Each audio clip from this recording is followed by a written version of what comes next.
This is the Lone Crater YouTube. We hope this video helps. You start by cutting power and giving the system a cold reset. This clears transient errors. First, turn off the Xbox 360, unplug the power, and wait 10 to 15 seconds so capacitors discharge. While power is out, remove the disk and inspect it under light for scratches or warps that prevent reading.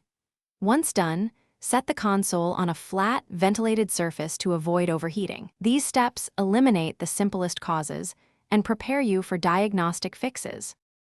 Next, you address the optical path and software. Use a lens cleaning disc or carefully blow canned air into the tray to remove dust. Do not touch the lens. Then power up and check the system dashboard for updates, because firmware bugs can cause read errors. Install updates if prompted.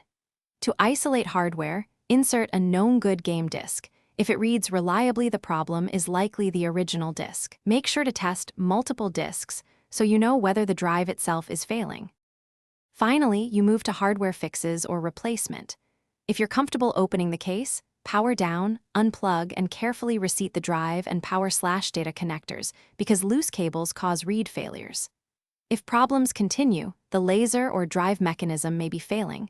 Consider replacing the drive or using professional repair. This is often cheaper than a full console swap. If you get an error code, write it down and share it with support. And if nothing works, professional service is the safest next step. Thanks for watching. Consider subscribing if we helped you.